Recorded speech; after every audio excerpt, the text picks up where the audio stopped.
Hello, good morning, good afternoon. Today I'll be live with Gianluca Sparacino. I'm going to call him in. Oh, he's here. Let me.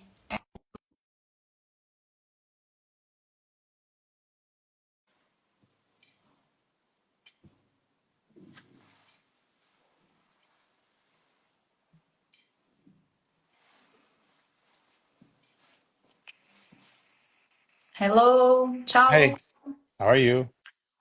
Good, how are you? Good, thanks. Thank you so much for coming live here with me, Of course. to share your expertise. Um, you've been working in the in the hospitality for 30 years. Is that correct? Yeah, yeah, probably even longer than that. But yeah, probably ever since I can remember, I was in this business.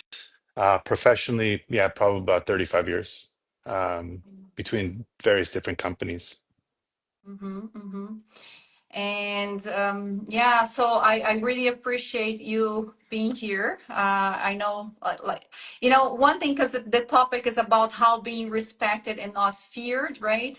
And one thing that I remember when we had our first coaching session, when I was coaching you, how you were good at making people feeling comfortable, right? I do.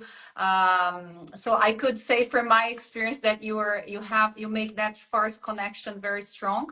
But before we go into asking more questions, what do you do to be respected but not feared? I want to introduce you a little bit more about, like, why don't you introduce yourself by explaining a little bit what you do? I know you oversee, like, you take care of 60. I took notes here of 60 properties in the Americas. Is that correct? Yeah, so I'm responsible for 50 plus operating hotels and then several new ones that are being built from a food and beverage point of view. And my job is really to coordinate the food and beverage efforts in those hotels and properties. Mm-hmm. Um, I've been like you said, I've been, doing this for a period of time. I'm now in the Americas, but when you and I met, you know that I was running Europe, Middle East, and Africa, and doing in the same capacity. But moved back to America about 2 years ago and overseeing the same, but looking over both North and South America from a food and beverage lens. I've been with Mm-hmm. Four Seasons for 23 years. Wow. And prior to Most that, I of was your with Hyatt career. International. Yeah. Yeah. Mm-hmm. Before that, I was with Hyatt International, where I was with them for over 10 years. So this is like my second career. Mm, yeah, and you're now vice president, right? Yeah. Sitting at this chair, lots of responsibility. I know your life is a lot, like, in traveling, right, on the plane. Like, it's you have a lot to share with us. So let's go into this topic. And if you want to share something else, if you have different questions, you tell Yeah, me. sure, sure. But yeah, in your experience, what it differentiates a leader who is respected from one who is feared? You know, I mean, I think you said it at the beginning. I mean, I think when you manage, you don't necessarily think you're um, different or you're better than other people, right? The I think we all the same, and we all just have different jobs, right, as we go through life. And I don't think that you're necessarily trying to be bigger, better, stronger. I think your main job as a leader is to help people become better, right? And I think the best leaders in the world want people ultimately to take their responsibilities and to take their jobs, right? So I think as a Mm-hmm. leader, the um, the biggest trait that I find is probably just being yourself and not being somebody that you're not. I think that you want to be seen as somebody who's trustworthy, Mm-hmm. and that people can go to, and not be scared to ask for favors and or questions or not know something. It's kind of like Maria, you're a mother, and you know your children, if they do something wrong, they're gonna make a choice whether or not they're gonna come ask you or tell you, or whether they're gonna try to see if they can, not tell you and see what happens, right? Mhm. Depending on how uh, how serious this was. Right. So, I think being a leader is making sure that your team comes to you all the time so that they're not scared and they're not worried about the interaction, and that uh, they learn from whatever it is. So I think trying to make people fear leadership is never going to lead to any good, 100%. Mm-hmm. Mm-hmm. So I like the analogy you used about our like being a parent. I compare a lot leadership with parenting because I think, yeah, when we're raising kids, we're leading them as well, right? And in this analogy that you use, like you want your children to come to you, right? You want your employees to come to you when they have problems. But is it all the problems or just the problems that they cannot solve by themselves? Well, I think that's a good one. I mean, I maybe my leadership style is to let people really do as much as they can, and if then they need further assistance or I can help, um, how would you say, if I can help facilitate their job, then I will. Mm-hmm. But you want people Mm-hmm. to do whatever they can on their own. You want people to achieve as much as they can, and give them guidance along the way. You want to do it for them, and I think that's the biggest thing. I think many times in life, as a parent, you want to kind of take over and help them, but Mm-hmm. it's probably better to let people do their own thing and sometimes fail on their own, because that's where the learning happens, Mhm, mhm. right? I mean, Yeah. you know, the famous boxer Mike Tyson has a really good saying. He says, you can have the best laid plans until you get punched in the face. Um, Mhm. and then everything happens. And it depends who your coach is at that point in time to help you, and the training that you've done. So I think it's important to let people go and explore and have their own failures in life, because if they don't fail, they're not going to succeed. Yeah. Yeah. Um, and like you said, like you're leading people to take your place, like to like you're training people to one day take your position because you also want to keep growing, right? Yeah. Um, yeah. Yeah. Yeah, absolutely. I mean, And it's like your kids. You want them to be successful, right? You want them to be, I mean, I want my kids to be better than me, and I want them to find their own way. mhm. And so I think you need to give them that. You need to give them the opportunity to achieve that. Yeah.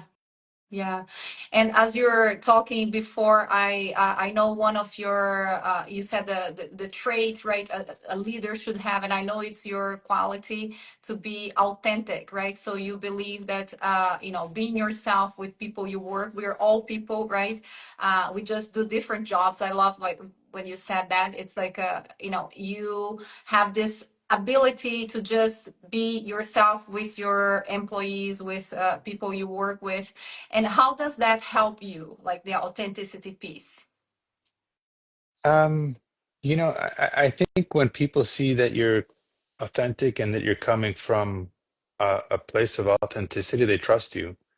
I also think that people um, ve- very easily notice when you're not authentic, Yeah. um, and they make a decision. I think humans have a sense for this thing, right? Mm-hmm. They have a sense for when somebody's being honest and truthful, and then when that person is not, or is just trying to do a job.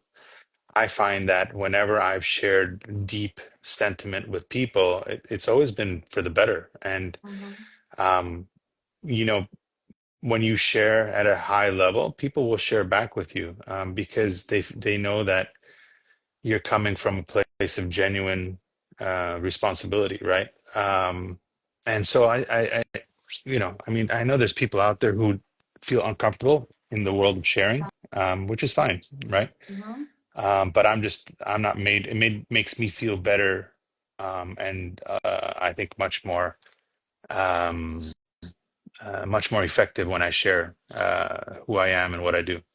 Yes.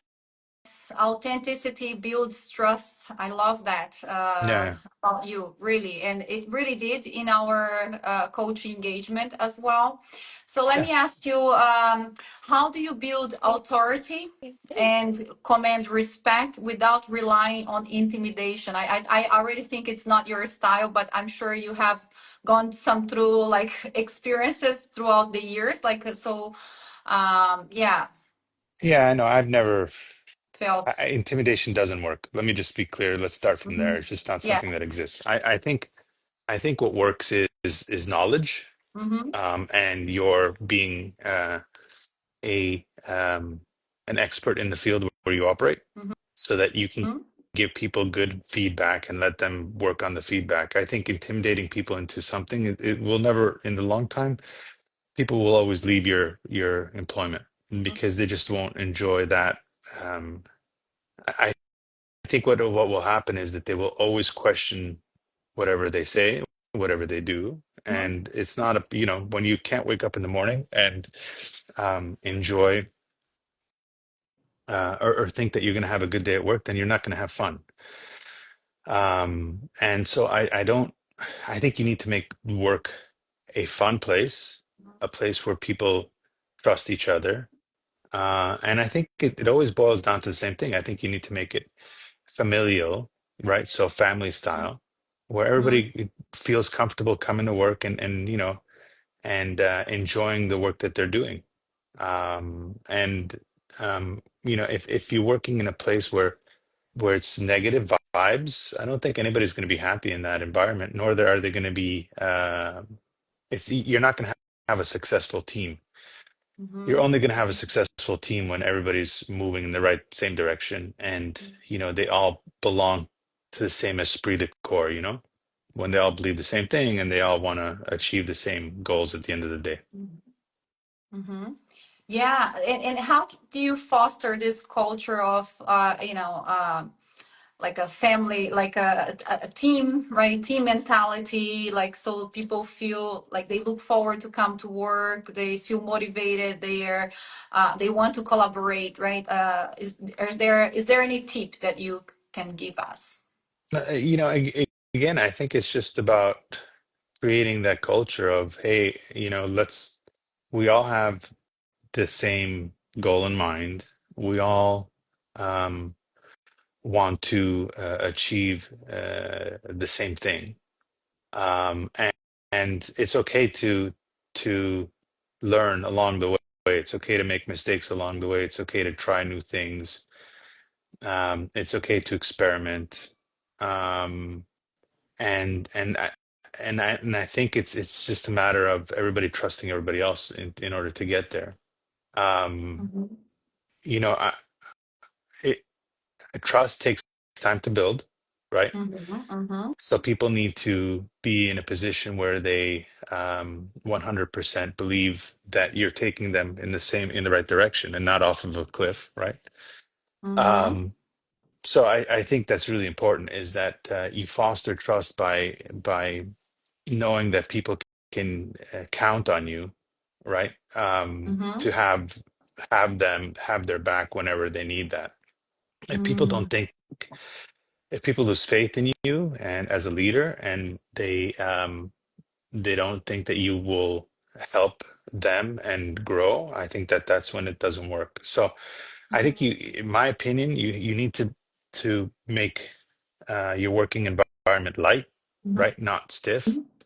Yeah. Um, and at the same time know that you're um you know, let me put it this way. In Four Seasons, we have a saying which is, you know, treat people the way you want to be treated, right? But Mm-hmm. that doesn't mean that you have to be nice all the time. It means that if you're doing good, tell people they're doing good. If they're not doing good, tell them that they can do better, right? You don't have Mm-hmm. to always be nice, right? For the sake of being nice, but I think you have to help people along the journey. And I Mm-hmm. find it's really funny. I do find that when you give people bad news, Yeah. um, there's two reactions. One is they don't believe you, right? Mhm. Because that's just how they're built. Or they think about it for 24 hours and they come back and thank you. Okay, thanks. How can we do this better? Right. Mm, I find that not getting the news is the worst thing because then it festers and it becomes a little bit of a negative spirit. And I find that in business, negativity is toxic, and and toxicity can ruin a business, mhm, right? mhm, Because it only takes one person, right? You know, mhm, mhm, and I think Maria, in life they always say, as you grow in business, you have mhm, your friends, you have the really positive ones and you have the toxic ones, and through life you have to decide when to move on. If you want to move, unfortunately, you're going to have to move away from toxicity, mhm, mhm, and try to keep yourself in a positive, whatever happens, try to keep yourself in a positive. And honestly, the work that you and I did together was a lot about that. mhm, mhm. Yeah. Yeah, thank you. I love what you said about keeping the vision, right? Because you have to keep people knowing that the direction they're going, that they need to know that they're going in the right direction and the same direction, right? So, as a leader, you have to set that vision or remember the vision, right? To guide the work. And also, like you were saying, it's very relevant, right? About toxic, like, oh, that's a hard word for me, but Toxicity. toxic, yes, toxic people at work. I'm gonna have another live with a psychiatric about that, because sometimes it's your boss. That's Yeah. not what I'm hearing from you. It's like you lead by example, you lead by this value of four seasons, that you should treat others as you like to be treated, meaning not being kind, not being nice, but being honest, right? Like if somebody did a good job, you compliment. If somebody did not, you also tell them, because you think that not giving feedback is it creates the toxicity. I cannot say this word. Toxicity. Yeah. Yeah. If you don't give feedback, how do people know where they sit? Yeah, yeah. And I I'm a person who craves feedback, and when I don't receive it, I choose what my feedback is. So Mm-hmm. my mind starts telling me, okay, is it positive? Is it negative? Where do I sit? And it's never good because, when you talk to your psychiatrist that you're going to see, they're going to tell you that your brain can go either negative or positive, right? Your brain Right. chooses where to be on that moment. Mm, And mm-hmm. so I think it's important that, we focus on, as much as possible, on being positive and creating a positive work environment, and letting people grow at their own speed, and making them feel good about the choices that they're making and that the work that they're doing, right? Mm-hmm. Mm-hmm. Yeah, yes, we have that's what we have control over, right? The reaction, the way we think, right? Thinking positive and being that synergy for change, right? Because if we're thinking positive, we're also influencing other people around us through the positivity, right? Yeah. Let me see here. What are some key leadership behaviors that naturally earns respect? Like you said, trust is a big one for you. Like I also heard, I think I have the responses based on what you shared already, like authenticity, vulnerability, because you're willing Yeah. to go deep with people and share real things. But is there anything else? Yeah, I know. I think it's a little bit like a captain of a ship, Mm, right?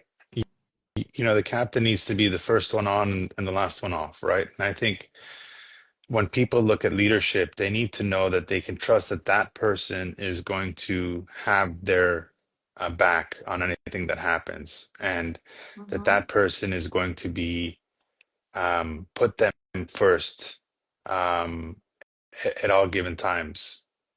And I think that's the first thing. I mean, a company without trust is not a company. Um, so I do believe that that's got to be the thing. How you build trust is, I think, through being honest um, uh, and open with people. Vulnerability comes as part of that, and when people know.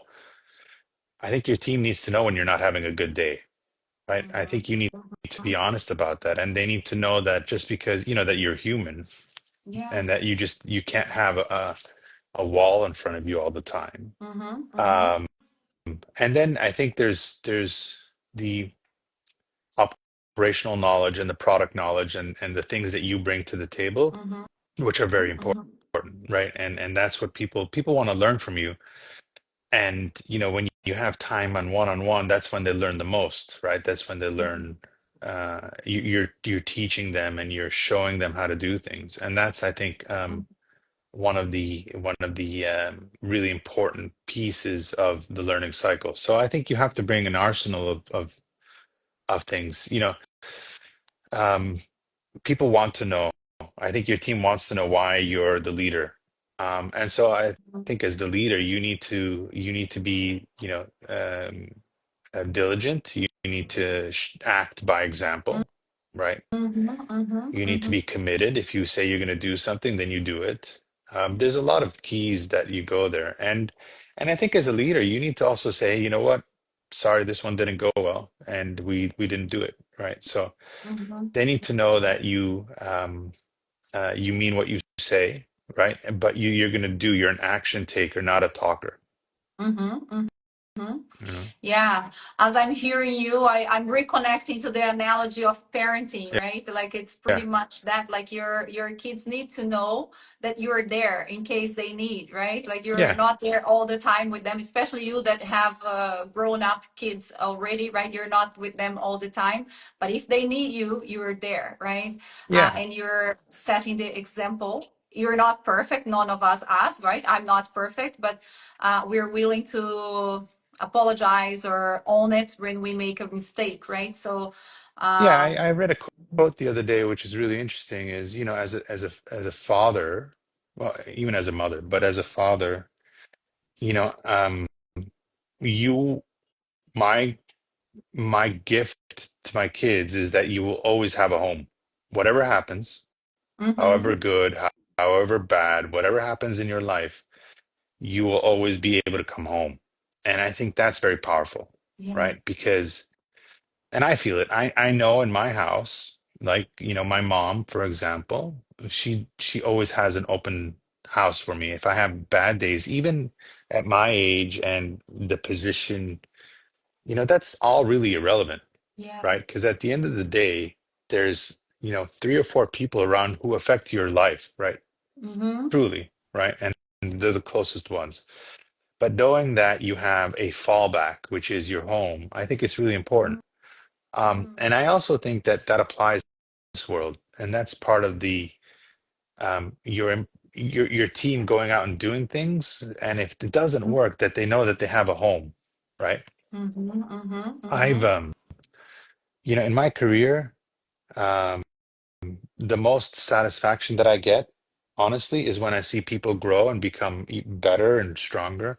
mhm, But that, many years later, they call you and they say, you know what, thank you very much. This is when, when it's all said and done and they've had their moments, but they're able to come back and say, thank you for helping push mhm, me that time or helping make me that decision, et cetera, et cetera. I've always craved in my life to have somebody who I can say, oh, that's my home. Somebody who I can pick up the phone and say, hey, you know what? I'm struggling, right? mhm, And I do that mhm. still today. Yeah, yeah. And especially, like you said, there's no difference. We're all humans, but especially at your position, like as a VP, like I can imagine the more higher up you are in your career, the lonely it gets, right? Like people that you can really, be yourself. I don't know. I think I like that you said you have like three or four people that are close to you that you get that support, right? That emotional support that we all have, we all need. Sorry, and it's good to have the support system, Yeah, right, in place, yeah, correct. and to be that support for your team. So, how many you talked about the importance of listening to your people, and you do that mostly on your one-to-ones. How often do you do your one-to-ones, like with your busy schedule? How do you manage? Yeah, I mean, I run a pretty tight schedule, and with my individual team members, I like to connect with them on a monthly basis, honestly, but it's hard to do 50 calls in a month. Yeah. So, if I'm able to connect one-on-one every quarter with the Mm-hmm. individual hotel or the individual person, I do that. But there's a lot of other people that I connect with in between, Mm-hmm. Mm-hmm. whether Yes. it's whether it's their regional vice presidents of the hotel who oversee bundles of hotels. I have a call with them monthly. So that's how Yeah. I keep in contact of what's going on. And then there's the general managers who I'm, super connected with. So there's a lot of different variety of calls. Right. But I literally travel every other week, right? Yeah. So the week You're that in I'm here Miami is, right now, right? Is that yeah, the view? that's right. This is out of our business, our office. Okay. So I travel, every other week. And when I'm traveling, I'm with the people, which is great. I'm with the teams and I'm working with them. Mm-hmm. When I'm not traveling, I'm here in the office and I'm working through the calls and having conversations with them. So yeah, it's honestly it's not easy to keep connected all the time, but Right. it's where you probably have, you make an effort, even if it's 30 minutes, you understand what's going on and it's powerful. Yeah. And I'm hearing as well that they know you are available, right? If they need to have a call, like they can reach out and you can accommodate and support them, like Yeah. Yeah. when you can. But it's not because only the regular calls that you have set up, but in between there are Yeah. catch ups, right? Yeah, yeah. I mean, honestly, I, if somebody's worried to call me, that's a problem for me, right? If Mm-hmm. somebody doesn't, if I Okay. don't, what's worse is when I hear about things through other people, which I'm not aware about, Okay. because then I'm not prepared to answer certain questions. So I Mm-hmm. prefer that the team reaches out to me where possible. Listen, we're not living in a perfect world. Mistakes happen and people don't connect and you forget. So, but if somebody doesn't connect with me, I kind of hold myself accountable. I don't hold them accountable.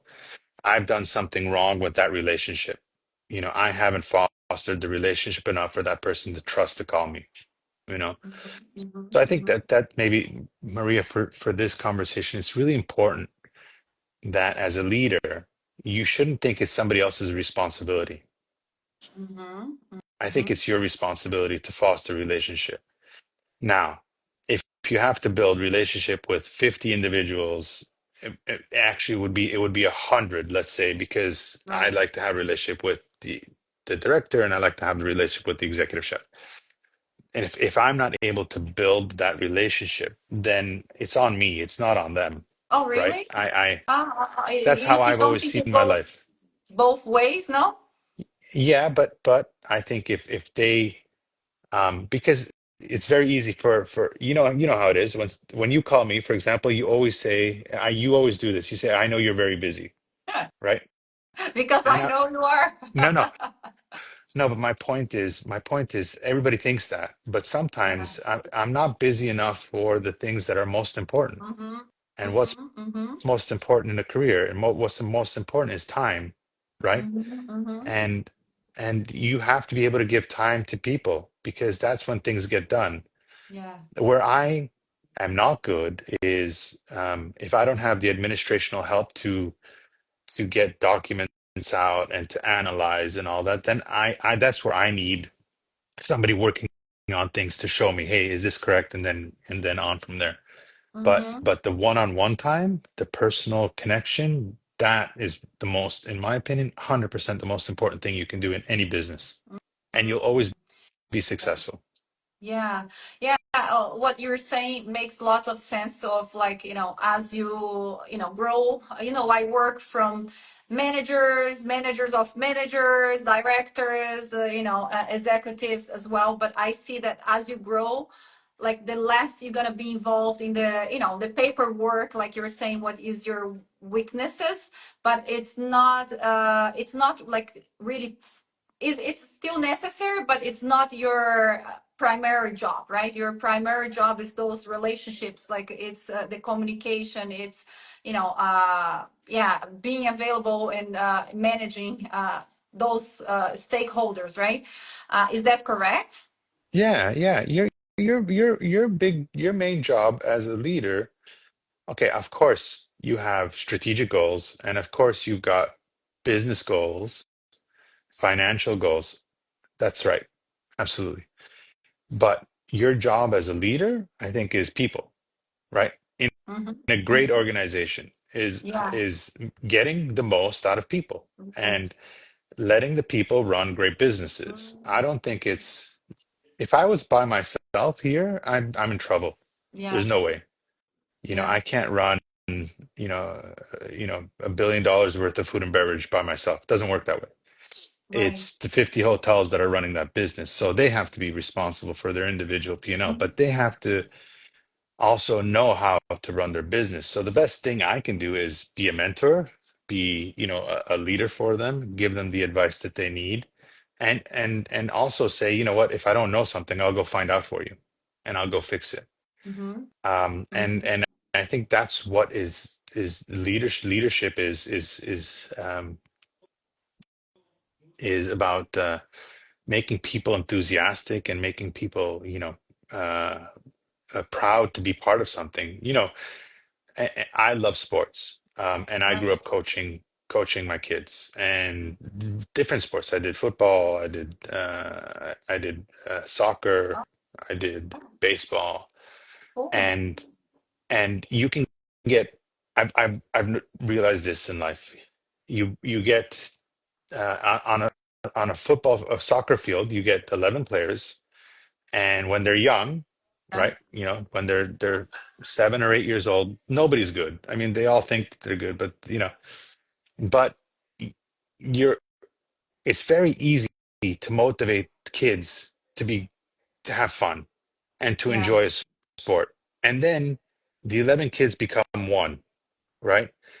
Right. Um, and that team does well. So I'll give you the same example, and I think one that you'll get being from Portugal. Obviously, listen, when you look at the Portuguese national team, it's not only about Ronaldo. Ronaldo's great. He's exceptional. He's the best in the Yeah. world. We get that. But it was the team around him that won the Euros.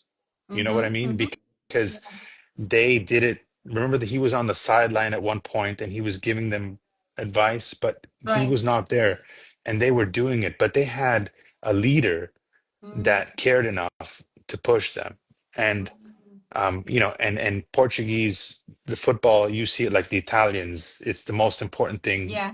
you know, after family, and sometimes before, depending which city you're from. But my point is, you don't need the best football teams are never all 11 the best players. Mm-hmm. It's it's 11 people who learn how to work together as one, and that's Yes, is a topic powerful. team. Yeah. So if Yeah. you can Yeah. take a team and make it work together, you're going to be very successful. Mm-hmm. Mm-hmm. Mm-hmm. Wow, that's a very good metaphor. You're great with metaphors.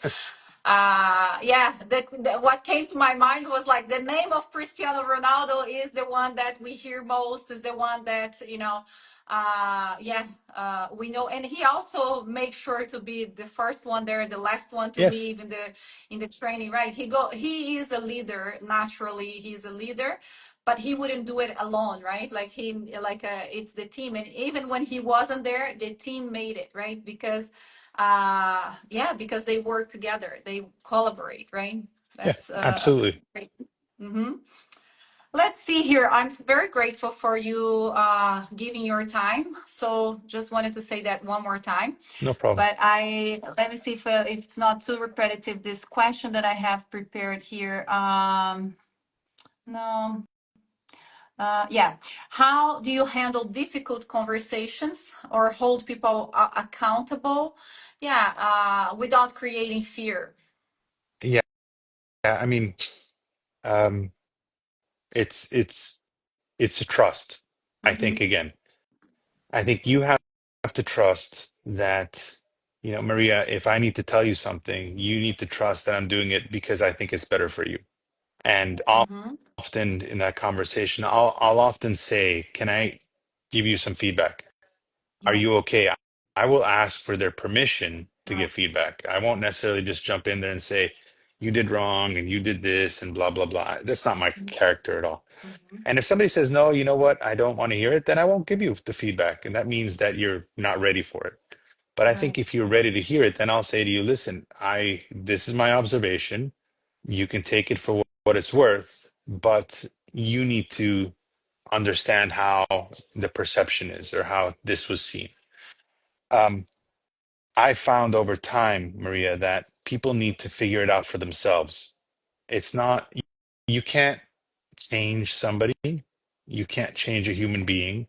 Human beings change themselves. Right. So I think you can help them. So it's a little bit about, remember the story where the kids get lost and they drop breadcrumbs and they follow, you have to follow, it's, so that they get lost, they go and get the breadcrumbs. So sometimes you have to give them pieces of advice Mm. so that they understand that, oh, okay, I I need to change this or I need to work on this.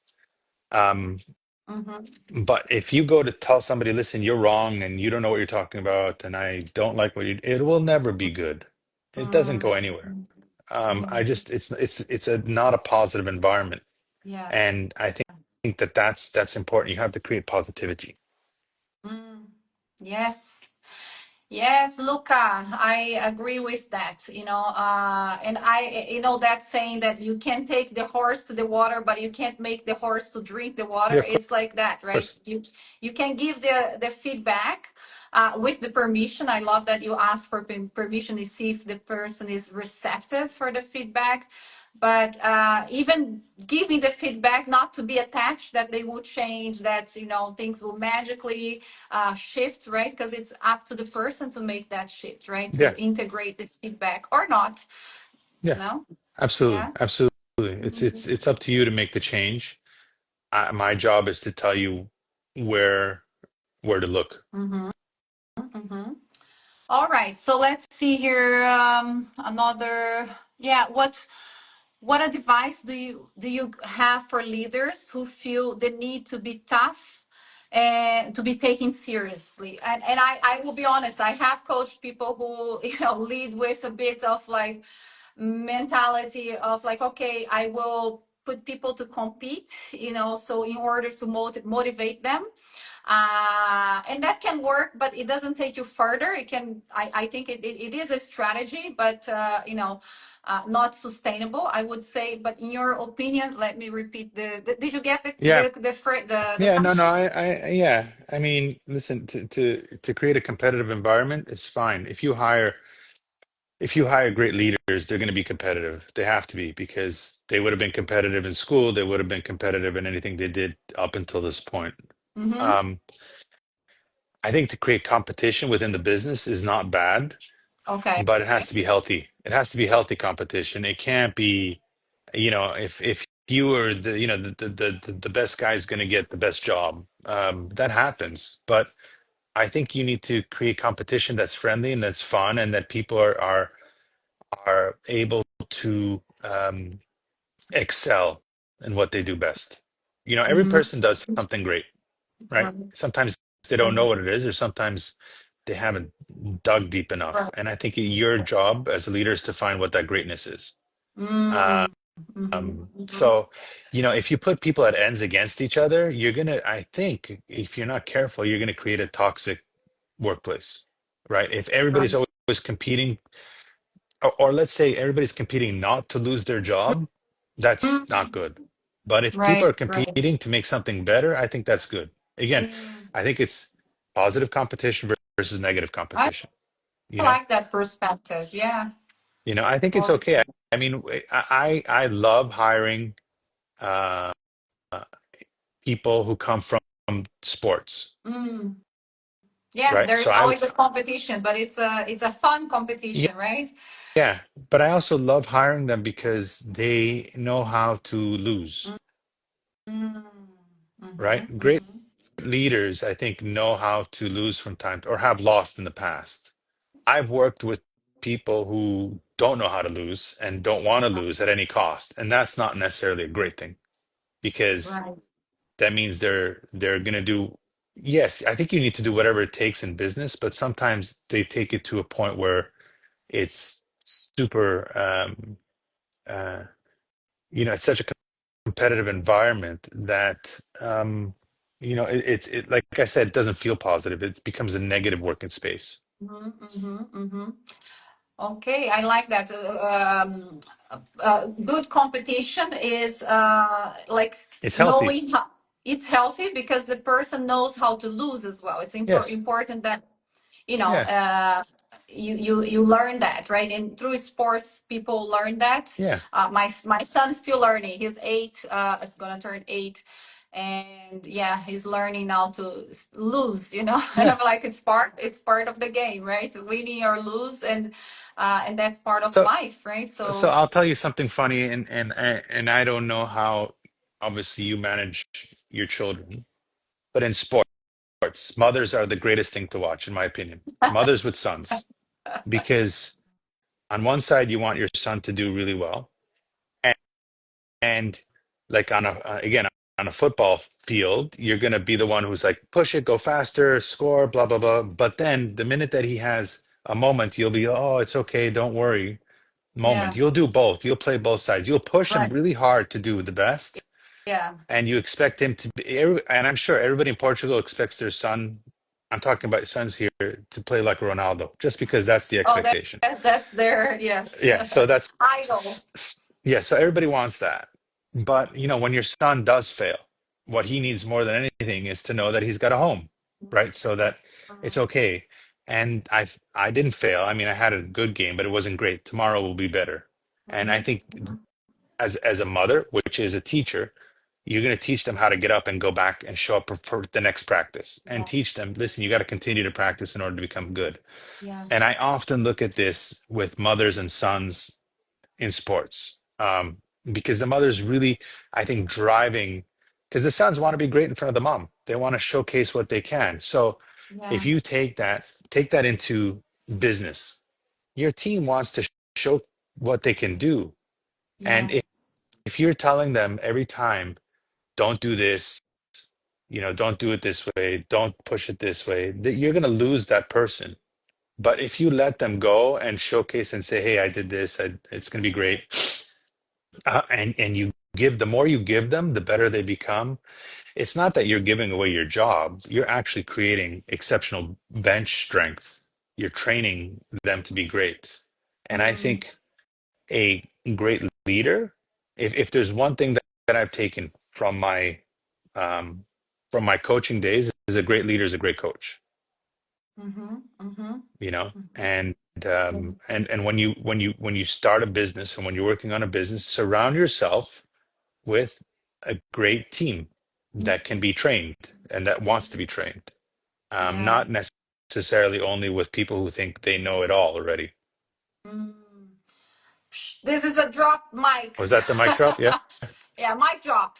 Yes, I love it. What you said, it really, touches me. It resonates a lot that we, as a leader, if I imagine me, even me as a coach, if I start telling to my clients, "Oh, you're doing this wrong. You could do this way, or you shouldn't do that," or like I'm not letting them experiment and take Yeah. decisions and fail, or so I love that you said that about good leaders. They let their team uh come up with ideas, right? Like create some novel solutions, right? Impress you, like right. I think we need to also take the leader also, like, doesn't know, nobody knows it all, right? Like you can take the learning, the learning lens, right? Like look into the things like what am I learning with these people, right? How this person can impress me as well. And with the metaphor of the kid, it's that, right? Like embracing their losses, like they have a home to go back to. I Yeah. think that you have shared this message throughout our conversation, that I really appreciate that, being a support for your team, for your kids, right? For the people that you lead and coach, like be that rock, right? That they can Yeah. count on you. Uh, It's been fantastic. I want to start like maybe closing. Let me ask you because I know you have separate 1 hour of your time. Thank you. Let's see. Hmm, ah, how do you balance being approachable while maintaining? Yeah, how do you balance being approachable while still maintaining professional boundaries? You know, I, I think um, it, for me, it's common sense. Maybe I, uh, I've never. It's not. You know what? It's interesting. It's not an area that I've ever considered really, because it's just, I- you know, if people want to get to know me, they can. If they choose to stay a little bit further away, they can. Mhm, I mhm. don't try to ever go But within somebody's zone. but You know what I mean? what more in the opposite, the question is more in the opposite, when people are, maybe burden you too much, or you don't feel that way, like they're crossing your boundaries of like, time, and they're asking you for too much, because I know you're a leader who likes to give, from what I heard and from knowing you, but like how do you set your own boundaries, Yeah. I mean, it's actually quite easy. You know, when you schedule time and you're on the calendar, Mhm, you can pretty much say, "Hey, listen, I've got 30 minutes. We can chat. This is the right time, and let's connect then." Right? yes. I wouldn't, if somebody wants to come into the office and have a chat, I'm always happy to do so. But Mm-hmm. Mm-hmm. yeah, I don't. I honestly, I don't struggle too much with people wanting to take up too much time. But anyway, if people want the time and they need it, it means that they need it. Maybe that's the most important time. Maybe that's when they need it the most. Um, some in life, Maria, you never know what's going on behind the scenes with people. Mm-hmm. Um, and I had I know this may be a little bit deep, but I'm gonna put it out there anyway. Yay. I had a conversation yesterday with my wife. We were coming back from a trip, and I told her that, I was really sorry, because when her father had come to visit, I remember the story because he had left the computer on the airplane, and it was, we were in Dubai at the time, and it was pretty difficult to go through the process of trying to get the computer back and then reopen it, and I remember at the time, I was like, oh my goodness, how can you do that? And kind of judged the situation. Yeah. Lo and behold, the father wasn't well at the time, and we Mm-hmm. didn't know this. And Mm-hmm. he wasn't thinking properly. Right. And that's something that's lived with me for a long time. And yesterday, for the first time, I told her, listen, I'm really sorry because I judged the situation, but it was not the Mm-hmm. situation that you and I knew, because we only found out later what Right. was going on. Mm-hmm. So why so deep this conversation? Because it hurt me and it hurt her, because we judged a person, her father, for not thinking properly, but we didn't know that behind the iceberg there's a whole lot of things going on back there, and I have to live with this decision and these conversations. Here's the learning here, in my opinion, is you never know what baggage people have with them. Yeah. And sometimes when they come to you is that they're reaching out for help. Mm-hmm. Especially since, when I noticed this the most is when you haven't heard from people for a while and then suddenly they come, because I think the trust is there and they say they want to speak to somebody, but maybe they don't know how to ask you for help, or they don't know why, but they know they need to speak to somebody. So here's my point of view. Answer the phone, take your time, drop what you're doing, because maybe, just maybe, that may be the time that you could have helped somebody at a very deeper level. Mm-hmm. Mm-hmm. I think that's the Wow. mic drop. Yes, that is the mic drop. Yeah, exactly. I love that. You're, you going back to this conversation with your wife and asking her for, saying that you were sorry. You really, you know you really walk your talk, right? So I really admire that about you, and thank you for sharing that. I completely resonate with you. We never know what the baggage, like you said, what the other person is carrying. We only see a little bit, and there is a whole lot of a context that we don't know. Yeah. So thank you for being a lead, like such a generous leader that you were willing to understand people. And for me, I would just want to say, like, I'm very grateful because I reached out to you and I said, I would like to have this conversation with you. And you probably drop other things to make priority to talk to me. So thank you very much again, for your unconditional yes every time. It's not often that I ask, but when I ask you for something, you're always willing to help. And that's your behavior, your action speaks a lot about the person who you are. So I'm very grateful that you got to share so many good insights with people who are we're here, who will watch later. So thank you, Thank you Luca. very much, Maria. It's always a pleasure. And you know what? I appreciate all the work that you and I did together. And what I found was it wasn't me, it wasn't you. I think it was a group collaboration. And ultimately, and you know that I have various coaches, Yeah. just because, but I find that it's teamwork. It's not one person listening, and I think it's working together on various things. And if you can affect me and help me get to my own conclusions, and if I can affect you, then that's the best thing that I can possibly do. So um, I, I think it's at the end of the day, I think these things here is because you want to be here in this moment in time, and you want to um, learn, and you want to get better, and you need assistance. And even chatting today with you is very powerful. So I appreciate the time, and thank you for doing this. And I guess my feedback to you is you have the opportunity to affect a lot of people's lives. So don't take that lightly. And I continue to do the great work that you're doing. And thank you very much for your time and effort and choosing me to talk today. Thank you, Luca. Thank you for the feedback. Very kind and generous. And Yeah. I will text you to give the other hard feedback. Okay. All right. All right. I see you next time. Appreciate.